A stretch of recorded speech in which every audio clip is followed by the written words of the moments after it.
धर्मानुरागी आत्मन साथियों, जय जिनेन्द्र, नमस्कार।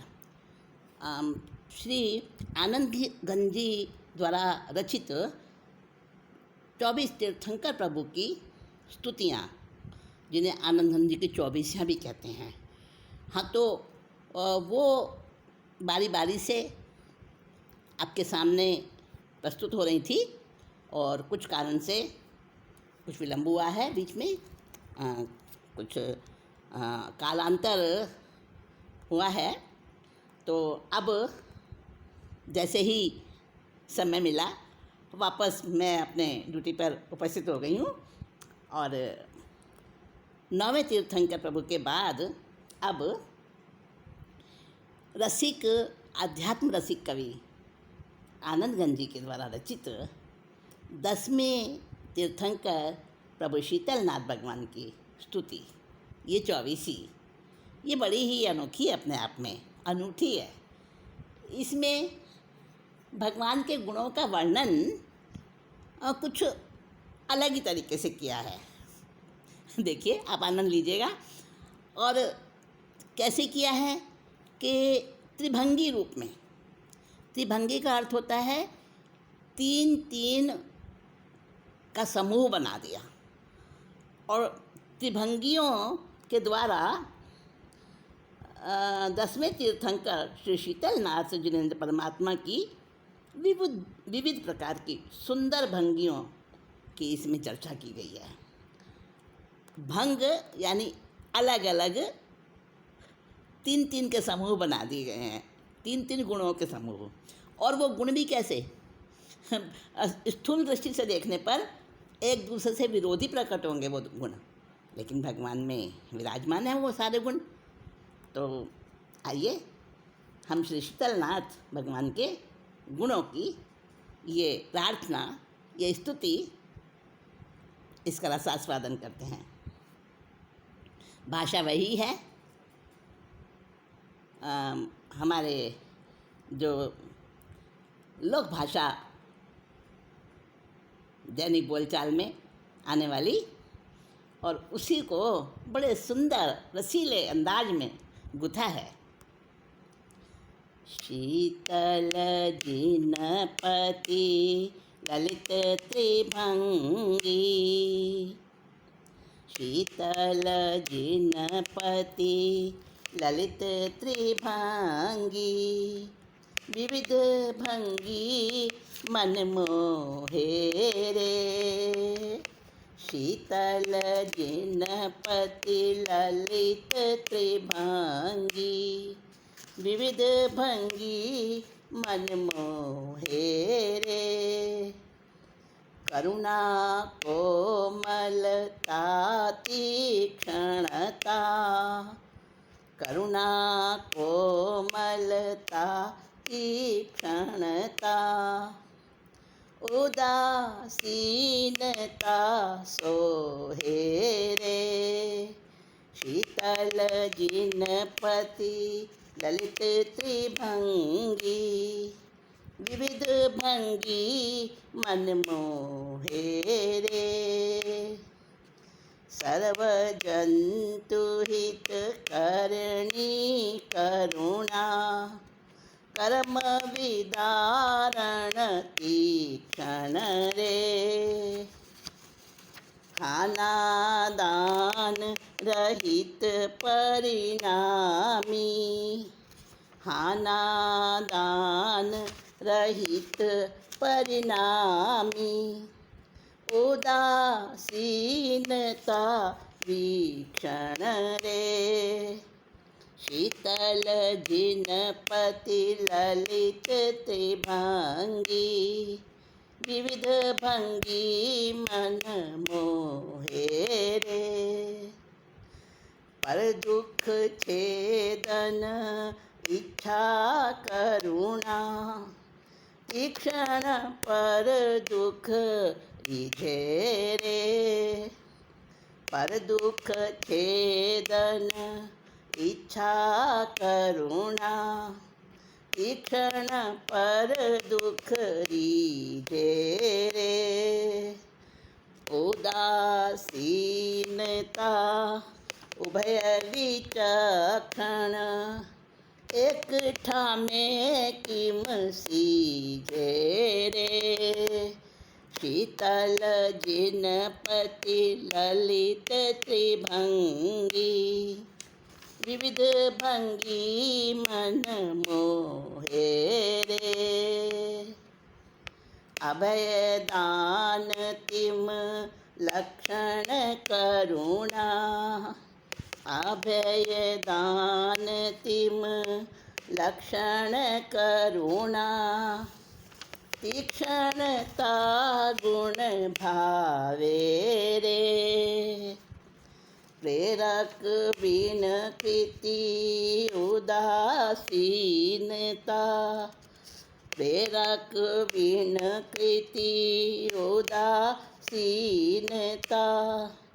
किम विरोध मति नावे रे शीतल जिनपति ललित त्रिभंगी विविध भंगी मन मोहे रे शक्ति व्यक्ति त्रिभुवन प्रभुता निर्ग्रंथता संयोगे रे योगी भोगी वक्ता मौनी योगी भोगी वक्ता मौनी अनुपयोगी उपयोगे रे शीतल जिनपति ललित त्रिभंगी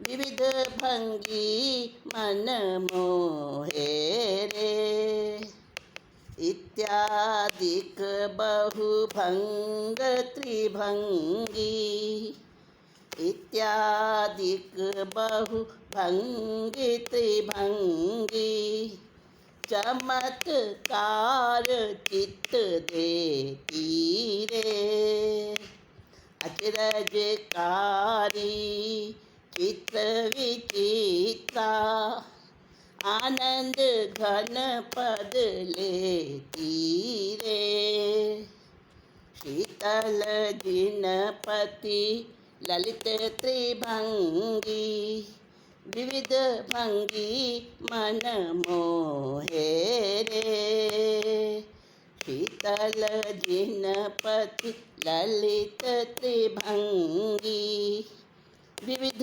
भंगी मन मोहे रे। सुके साथियों, आपको पता तो लगा होगा कि इस 24वीं में, इस प्रार्थना में, गुणानुवाद में कैसा चमत्कार भरा है इसके अंदर। शब्दों का चमत्कार, अर्थ का चमत्कार और लालित्य तो कुट कुट कर इसके अंदर समा गया जैसे। हाँ, तो 10वें तीर्थंकर श्री शीतलनाथ भगवान की ये जो प्रार्थना की गई है, इसमें भगवान के मन मुग्ध करने वाले 3 गुण बताए सबसे शुरू में। और त्रिभंगी इसीलिए कहा कि 3 का समूह है, 3 गुणों का। यहाँ पहला जो छंद है, पहला जो मतलब उसका दोहा है, उसके अंदर क्या कहा है? करुणा, कोमलता, तीक्ष्णता, ये 3 गुण लिए हैं यहाँ पे, और उदासीनता। अब ये करुणा के साथ कोमलता और फिर तीक्ष्णता भी ले लिया साथ में। करुणा और कोमलता लालित्य भाव है, सॉफ्ट कॉर्नर पता चलता है इससे। और इनसे विरोधी गुण साथ में आ गए हैं, तीक्ष्णता यानी क्रूरता और फिर उदासीनता। कोमलता के साथ उपेक्षा भाव, उदासीनता, इनसे भी सुशोभित है भगवान। तो ये दोनों बातें कैसे भाई, या तो पॉजिटिव या नेगेटिव एक ही चीज़ होती है ना। तो यहाँ दोनों दोनों तरह के गुण भगवान में कैसे घटा दिए, यही तो चमत्कार है। यही तो अभिधा, लक्षण और व्यंजना शब्दों की शक्तियाँ हैं ना। तो कवि का चमत्कार है ये काव्य का। और भाव तो हैं ही इसमें बड़े भक्ति के और सुंदर भाव हैं। तो देखिए पहला छंद क्या कह रहा है कि भगवान के अंदर ये जो बातें बताई हैं ना, कोई और अन्य दर्शनों के जो भी देवी देवता होते हैं, जो भी उनके उपास्य होते हैं, तो उनकी रूप संपदा का वर्णन करते हैं, जैसे श्री कृष्ण का, राम का, है ना, और भी कई तरह के अपने अपने उपास्य हैं, कहीं लक्ष्मी नारायण का, कहीं शिव पार्वती का।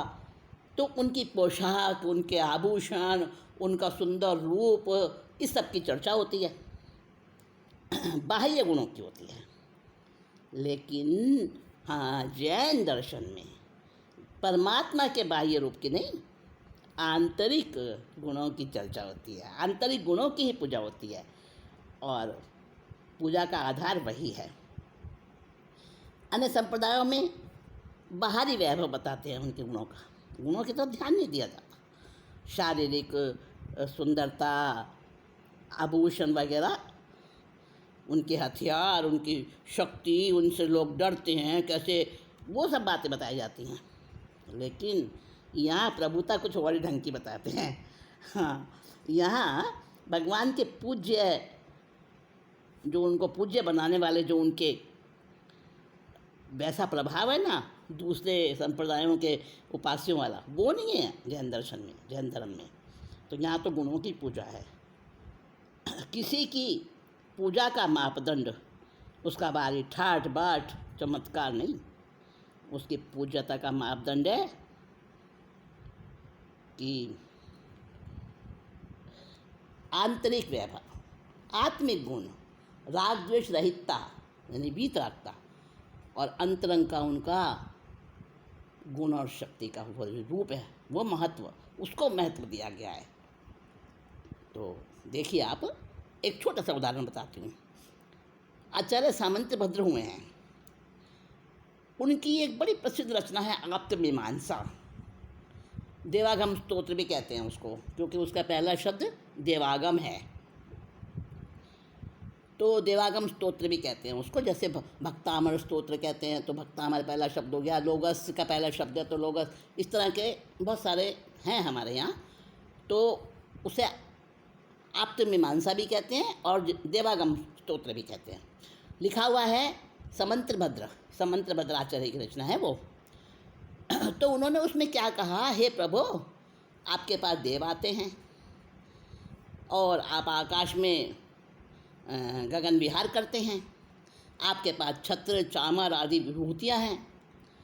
तो इन सब चीज़ों से हम आपको पूज्य नहीं मानते हैं, पूजनीय नहीं हो जाते आप, क्योंकि ये सारा बाहरी वैभव तो चमत्कार, ये तो एक जादूगर में ही पाया जाता है। अरे देव भी जो सरागी होते हैं, देव राग द्वेष से युक्त होते हैं, एक संसारी जीव होते हैं, उनमें भी चीज़ें पाई जाती हैं। तो हमने मतलब उनको पूरा का पूरा जैसे कोर्ट में खड़ा करके पूरा उनका हर तरह से वो किया है। अब तो मीमांसा पढ़ने जैसे रचना है, आप पढ़िएगा बड़ा आनंद आएगा। हाँ, तो ये तो उदाहरण बताया। तो जैन धर्म हमारा गुणों का पुजारी है। वीतरागता के गुण हो, यानी संसार के बीज को अंकुरित करने वाले राग द्वेषादि दोष जिनके नष्ट हो चुके हैं, चाहे फिर वह ब्रह्मा हो, विष्णु हो, बुद्ध हो, जिन हो, उनको नमस्कार किया गया है। भव बीजांकुर जनना रागाद्यः क्षयमुपागता यस्य ब्रह्मा व विष्णुर्वा हरि जिनो वा नमस्तस्मै। आचार्य हेमचंद्र की रचना है ये। उन्होंने ये बात कही है कि जिनके राग द्वेष के अंकुर यानी कर्मों के अंकुर नष्ट हो गए हैं, मैं उनको नमस्कार करता हूँ, चाहे उनको नाम कुछ भी दे दो। तो इस दृष्टि से परमात्मा की परीक्षा बाह्य रूप, वैभव, विलास, ठाट बाट, चमत्कार से नहीं होती, बल्कि उनके वीतरागता आदि अंतरंग गुणों की, उनके सर्वज्ञता की परिपूर्णता से होती है। परंतु कई बार वीतराग परमात्मा में विरोधी गुण देखकर कई लोग उससे भ्रमित हो जाते हैं, घबरा जाते हैं। नहीं, सापेक्ष दृष्टि से विचार करके विरोधी प्रतीत होने वाले जो गुण है ना, उनमें परस्पर सामंजस्य बिठा लेना चाहिए, जैसे कि इस स्तुति में आनंदगंज ने किया है। देखिएगा, शीतल जनपति ललित त्रिभंगी, उनकी तो सुंदर सुंदर त्रिभंगियाँ हैं उनके गुणों की, और उनके बहुत सारे भंग बन जाते हैं। वो मेरे मन को मोहते हैं, मेरे मन को मोहित करते हैं। और जैसे कि एक त्रिभंगी लिए यहाँ पे, करुणा, कोमलता, तीक्ष्णता, उदासीनता सोहे रहे। तो यहाँ पे उन्होंने बहुत अलग अलग तरह की भावभंगियाँ, अलग अलग दृष्टियों से उनके गुणों को जो है देखा है, और उसको उसके अंदर क्या विचित्रता है वो बताई है। उनके अंतरंग गुण हैं करुणा और कोमलता। ठीक है, भगवान में करुणा है, भगवान में कोमलता है। और दूसरी ओर ठीक विरोधी गुण भी हैं, तीक्ष्णता और उदासीनता। प्रश्न होता है, जब प्रभु राग से रहित हैं तो उनमें करुणा और कोमलता कैसे है भाई? क्योंकि वो तो राग होता है तो किसी पे करुणा आती है, तो कोमलता होती है, राग जनित होती हैं ये। फिर भले ही दोनों प्रशस्त राग वाले हों या प्रशस्त हो, पर हाँ भगवान में होती है, वीतराग हैं, किंतु उनमें करुणा भी है, कोमलता भी है। अब करुणा कोमलता तो है। करुणा किस बात की है कि सब जग जीव रक्षण दयठ्याय पावेनम भगवया सुखयम। प्रश्न व्याकरण सूत्र में कहा है कि सब जीवों, संसार के जीवों के रक्षा के दृष्टि से, दया की दृष्टि से भगवान ने प्रवचन फरमाया। किसी राग के कारण नहीं फरमाया उन्होंने, ये उनकी करुणा है। और उनकी कोमलता क्या है कि किसी को भी देख के कुसुम कोमल चित्त है उनका, शांत है। तो ये तो चलो मान लिया, वीतरागी में हो जाते हैं, हो सकते हैं, लेकिन उससे ठीक विपरीत भी हैं। अब करुणा है तो वहाँ तीक्ष्णता कह जाए, तीक्ष्णता भी भगवान में है, और उदासीनता भी भगवान में है। ये तो द्वेष से होती हैं भाई। तो बड़ी शंका आती है मन के अंदर। अब दूसरे छंद में इस शंका का निवारण भी कर दिया। क्या है दूसरा छंद? सर्व जंतु हित करणी करना। सारे संसार के जितने भी प्राणी हैं उन सब के ऊपर हित उमड़ता है, उनको करुणा आती है, उनका हित करने की, कितने दुखी हैं इनको समझ नहीं है, इसलिए प्रवचन फरमाया भगवान ने। ऐसी करुणा है उनकी। तो सर्व जंतु हित करणी करुणा, और कर्म विदारण तीक्ष्ण रहे, और वहीं उनकी कोमलता भी है। वो करुणा है, वही उनकी कोमलता है। जहाँ कोमलता होगी वहीं तो करुणा आएगी ना। अब जो कर्म विदारण तीक्ष्ण रहे, सारे कर्मों का उन्होंने विध्वंस कर दिया, विदारण कर दिया, ये कठोरता है। कर्म शत्रुओं को छेदन करने में तो बड़े कठोर हैं वो। और उदासीनता कहाँ है? उदासीनता इसलिए है कि इष्ट वस्तु को देखकर वहाँ पर उनका रागवश उसको ग्रहण करने का भाव, और अनिष्ट और अमनोज्ञ वस्तु को देखकर उसको छोड़ने का द्वेष वाला भाव उनके अंदर नहीं है, क्योंकि वो वीतरागी हैं, इसलिए उनके अंदर वो तीक्ष्णता है। समझे? कर्म शत्रुओं को हराने में, उनको जीतने में, उनको नाश करने में कठोर हैं। तो इस बात में भी कठोर हैं कि मनोज्ञ और अमनोज्ञ वस्तुओं को देखकर उनके अंदर ना तो राग आता है न द्वेष आता है। संसार के समस्त पदार्थों को और जीवों को वो समभाव से देखते हैं, इसलिए उदासीनता का गुण भी उनमें नजर आता है। तो दोनों बात बता दी, विरोधी भाव कैसे है वही बता दिया। फिर अगली गाथा में इसी त्रिभंगी को और किसी दृष्टि से उसकी संगति बिठाई है, इसी त्रिभंगी की। पर दुख छेदन इच्छा करुणा, दूसरों को, संसार के जो दूसरे जीव हैं जो दुखी हो रहे हैं संसार में जन्म मरण के चक्कर में, उनके दुख को छेदन की इच्छा, ये तो उनकी करुणा है। और कोमलता कहाँ है? तीक्ष्ण पर दुख लीझे रे। और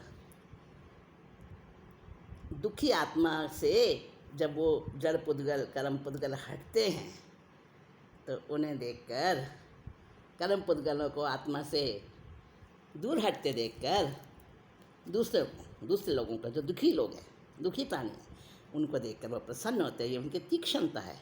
करुणा और तीक्ष्णता दोनों के लक्षणों से विलक्षण उनकी माध्यस्थ वृत्ति भी है, तटस्थ परिणाम भी है, वो उदासीनता है।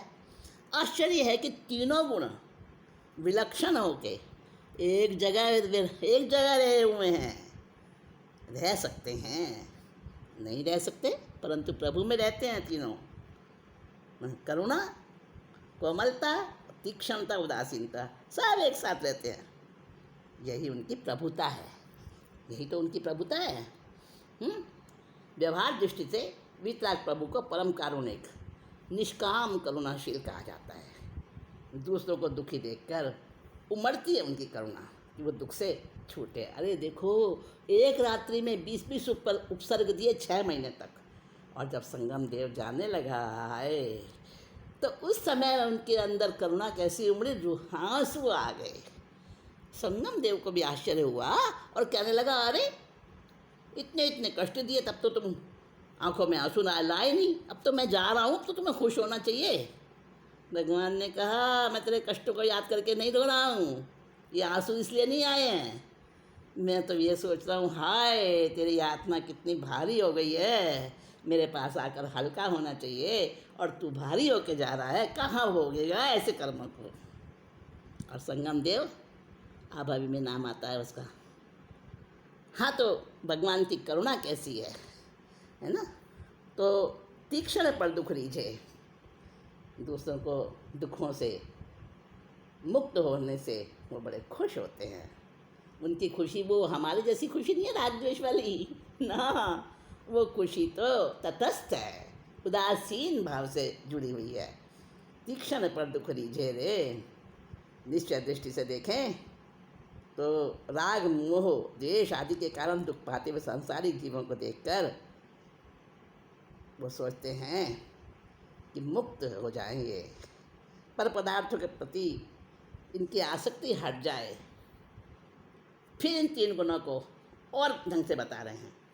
अभय दान तिम लक्षण करुणा, जो उनका अभय दान है ना, तो अभय दान उनका जीवों को भय रहित करने के लिए जो उपदेश देना, जो उन्होंने देशना दी ना, वो परमात्मा की करुणा का लक्षण है। भय रहित करने के लिए उन्होंने देशना दी कि ना किसी से डरो ना किसी को डराओ। उनके गुण में और भावों में तीक्ष्णता है, किसी प्रकार की प्रेरणा के बिना भगवान में स्वाभाविक रूप से क्रिया होती रहती है। उनके जो भाव है ना, वो हमारे जैसे भाव नहीं उठते वो लहरों की तरह, ना ना ना ना, हम उसे समझ नहीं पाएंगे। इसलिए बहुत सूक्ष्म दृष्टि से समझना है चीज़ को, कि विरोधी दिखाई देने वाले इन तीनों गुणों में भी आपस में कोई विरोध की बुद्धि पैदा नहीं होती है। मतलब करुणा, कोमलता, तीक्ष्णता और उदासीनता एक जगह, एक साथ, एक ही व्यक्ति में, और आपस में भी वो विरोधी नहीं है गुण। भगवान के अंतरंग में जहाँ विराजे हैं ये गुण, वहाँ भी विरोधी नहीं है। अब भगवान वीतराग प्रभु में पूर्वोक्त तीनों विरोधी गुण एक साथ रहते हैं, क्योंकि उनके पात्र अलग अलग हैं। क्या समझे? पात्र अलग अलग है। कैसे? शक्ति व्यक्ति त्रिभुवन प्रभुता निर्ग्रंथता संजोगे रे। अब देखो, प्रभु मित्र आ गए तो उनमें अनंत आत्मवीर्य रूप शक्ति है जो कि समस्त आत्माओं में, सब में होती है। अनंत वीर्य सबका गुण है। फिर भी ज्ञानादि गुणों की अभिव्यक्ति जो है वो भगवान को सबसे अलग करती है। सब में शामिल हो मगर, हैं, सब में शामिल है, सामान्य व्यक्ति है, उनकी आत्मा सबके समान है, परंतु सबसे जुदा है, सबसे विलक्षण है, सबसे अलग है। तो सामान्य आत्मा के अंदर जो अनंत आत्मवीर्य होता है वो सब प्रभु में भी है, लेकिन वो फिर भी सामान्य रूप से सब आत्माओं से अलग है वो, क्योंकि उनके ज्ञानादि गुणों की अभिव्यक्ति उनमें जो है, केवल ज्ञान, केवल दर्शन, ज्ञानादि गुणों की जो अभिव्यक्ति है उनकी, तीनों लोक के समस्त प्राणियों पर स्वामित्व, त्रिलोक प्रभुता, त्रिभुवन पूज्यता का गुण, ये सारा उनके अंदर है। फिर भी वो निर्ग्रंथ हैं, ग्रंथि रहित हैं, कोई गांठ नहीं है उनमें, बिल्कुल अकिंचन है। इस प्रकार प्रभु मोक्ष के साथ जोड़ने वाले यानी योग कराने वाले गुणों को अथवा मन वचन काय रूप त्रियोग को धारण करते हैं, इसलिए वे योगी भी हैं। वे 14वें गुण स्थान में अयोगी होते हैं ना, अरिहंत की बात कह रहे हैं। तीर्थंकर अरिहंत होते हैं जब तक वो 13वें गुण स्थान में विराजते हैं, तो वहाँ तो योग है ना उनका, तो योगी हैं और आत्मगुणों को भोगते हैं, सारे आत्मगुणों को, इसलिए वो भोगी भी हैं। प्रवचन करते हैं द्वादशांगी का, इसलिए वक्ता हैं और मौनी भी हैं, क्योंकि सावध्य भाषा बोलने में और पाप कर्म का उपदेश देने में मौन रहते हैं। केवल दर्शन है उनको, इसलिए निराकार उपयोगी होने से निराकार उपयोगी हैं, क्योंकि केवल दर्शन है, तो निरुपयोगी है वो, वहाँ दर्शन में तो उपयोग लगता नहीं है।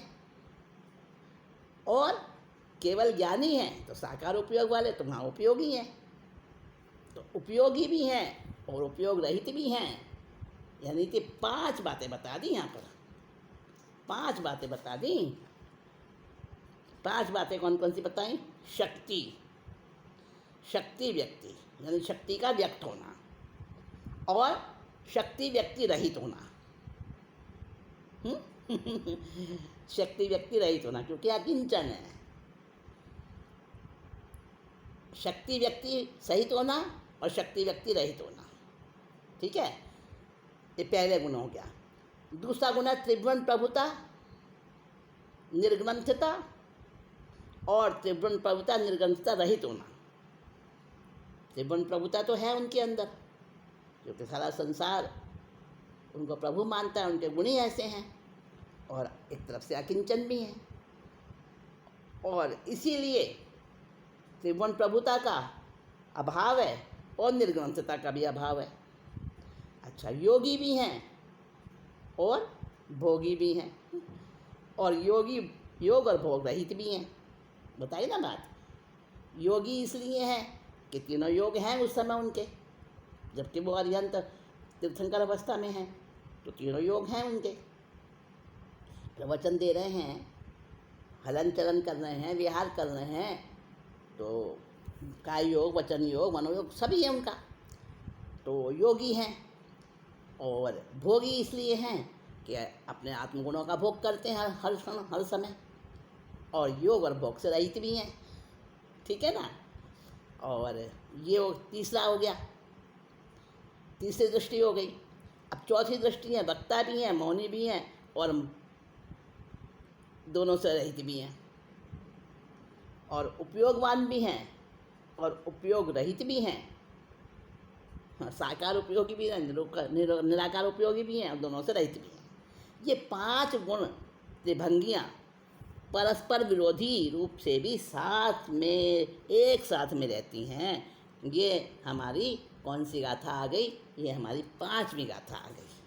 5वीं गाथा में 5 गुणों की त्रिभंगियाँ बता दी और उनका सारा बता दिया। अब उपयोग ये जो है ना, उपयोग अनुपयोग और उपयोग अनुपयोग रहित, अब इन सब त्रिभंगियों को लेकर वीतराग प्रभु में सारी के सारी त्रिभंगियाँ घटित हो सकती हैं। इस बात को बताने के लिए अंतिम गाथा में क्या कह रहे हैं कवि आनंदघन जी?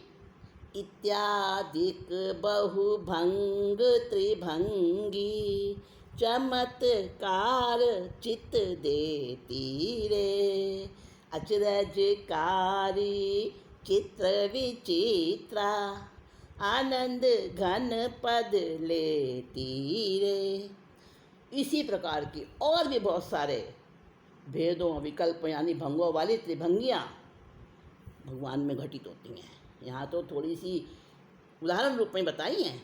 अनेकों अनेकों त्रिभंगियाँ चित्त में चमत्कार पैदा करती हैं। सामान्य और विशेष दोनों तरह से विचित्र प्रकार की आश्चर्य को प्रकट करने वाली ये गुण त्रिभंगियाँ आत्मानंद समूह पद यानी मोक्ष को प्राप्त कर लेती हैं। ये सारी त्रिभंगियाँ जो हैं गुण त्रिभंगियाँ यानी इन आत्मस्वरूप वाली त्रिभंगियों में मग्न हो जाने से केवल ज्ञान प्राप्त होता है और अंत में सच्चिदानंद पद परमात्मा पद भी प्राप्त हो जाता है। प्रश्न उठता है, आखिर परमात्मा में इन अटपटी गुण त्रिपुटियों का चिंतन करने से क्या लाभ है भला? इसका कोई प्रयोजन भी तो होना चाहिए।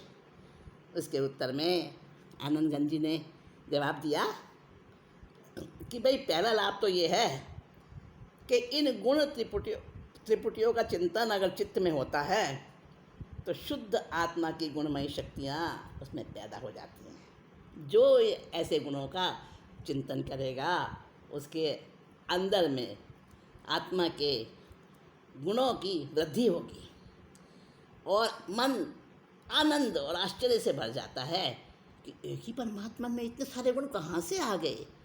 छोटी सी अव्यक्त अमूर्त अदृश्य आत्मा में छोटी सी है ना, संकोच और विस्तार गुण है ना आत्मा में, है ना, तो छोटी भी है और बड़ी भी है। अनो अनियान महतमयान, ठीक है ना। तो छोटी सी आत्मा में, अदृश्य आत्मा में जो दिख नहीं सकती, सुनाई नहीं जा सकती किसी भी ध्वनि के द्वारा और स्पर्श नहीं किया जा सकता, उसका कोई रंग आकार बताया नहीं जा सकता, किसी भी प्रकार से वो आत्मा किसी भी इंद्रियों से ना दिखाई जा सकती, ना अनुभव कराई जा सकती। ऐसी आत्मा में इतने गुणों को धारण करने की शक्ति कहाँ से आ गई? ये भी तो बड़ा भारी एक आश्चर्य है ना। और बार बार चिंतन करने से, इस प्रकार का चिंतन करने से अनंत आश्चर्यकारी ज्ञान संपदा विकसित हो जाती है और अपने शुद्ध स्वरूप में आत्मगुणों में रमण करने से वो आत्मा, वो जीव, वो एकाग्र हो जाता है और फिर वह अपोह में एकाग्र होने से उसी से तक केवल ज्ञान पैदा होता है। हाँ, उससे ही होता है सचमुच। जैसे घर्षण समझते ना, घर्षण की क्या विद्युत पैदा होती है। तो जब हमारे चित्त में वो आश्चर्य का घर्षण पैदा होता है, आनंद और आश्चर्य दोनों मिलकर घर्षण करते हैं ना, तो उससे वो चित्त चमत्कार, वो ऐसी विचित्र वो सारी क्रिया होती है ना। और उसी से लग रही होगी अटपटी मेरी बात, परंतु ये योगियों ने कहा है, मैं अपने मन से नहीं कह रही हूँ, जिन्होंने पाया है उन्होंने ये बताया है, उसकी प्रोसेस बताई है कि स्यादवाद शैली के बिना जीवन और जगत का, आत्मा और परमात्मा का सम्यक ज्ञान नहीं होता। और सम्यक ज्ञान होने का सबूत है सम्यक दर्शन। सम्यक दर्शन मोक्ष की प्राथमिक भूमिका है। अगर सम्यक दर्शन हो गया तो उसे मोक्ष प्राप्ति का तो सर्टिफिकेट मिल गया, समझ लो, टिकट मिल गया उसको। विभिन्न पहलुओं से आत्मा गुणों का चिंतन करने से चिंतन करने वाले की आत्मा भी स्वतः है, स्वाभाविक रूप से उन गुणों की ओर झुकती है और एक दिन में आश्चर्यकारक विचित्र गुण त्रिभंगी चिंतन से आनंद घन में प्रभु पद को प्राप्त कर लेता है। देखो, अन्य गुणों का चिंतन भी थोड़ा वीतराग प्रभु कामी भी हैं, क्रोधी भी हैं, अकामी भी हैं, अक्रोधी भी हैं। अब कैसे एकदम से सुनते ही कैसा लगेगा, अरे वीतराग प्रभु को कामी शब्द कह दिया, पर गहराई से विचार करें तो प्रभु कामी कामी हैं इसलिए हैं कि वे आत्मस्वरूप की कामना वाले होते हैं। क्रोधी इसलिए कि वो मोह पे, राग पे, द्वेष पे, विकारों पे, आत्मगुणों के नाशक अंतःशत्रुओं को कठोरतापूर्वक खदेड़ देते हैं। और साथ ही अकामी है क्योंकि वह आत्मा के प्रतिकूल पर पदार्थ को ग्रहण करने की इच्छा नहीं रखते। अक्रोधी हैं इसलिए कि उपसर्ग परिचय देने वाले को भी, मनुष्य, त्रियंश, देव कोई भी हो, उस पर मन से भी क्रोध नहीं करते। इसी प्रकार से अनेक आश्चर्यजनक गुण त्रिपुटियाँ परमात्मा के अंतरंग में घटित हो सकती हैं। और जब उसका विचार करते हैं तो जैसे वो हमारा मोबाइल चार्ज होता है ना, उसी तरह से हमारा अंदर का जो चिंतन है वो पावरफुल बनता जाता है। उसमें अनेक ऐसी चमत्कारिक शक्तियाँ आती जाती हैं और वो हमारा जो अनुभव बहुश्रुत गुरु के पास बैठ के हम चिंतन करें तो वो अनुभव हमारा हमें कहाँ से कहाँ पहुँचा सकता है। और ऐसे ही मोक्ष की प्राप्ति भी सरल रूप से हो सकती है। एकाग्रतापूर्वक भगवान का चिंतन करने से इतनी सारी विभूतियाँ प्राप्त होती हैं। आध्यात्म रसिक कवि आनंद घन जी ने क्या अमृत उंडेल दिया है, भर दिया है इन 24 में, और हम उससे आनंदित होते हैं। और ये हमारी जो बार बार उसका हम चोलना पचोलना करते हैं, उसके ऊपर चिंतन करते हैं, तो हमारा भी कल्याण अवश्य होगा। और इसी भावना के साथ आज की 24 की इस विस्तार और विश्लेषण को मैं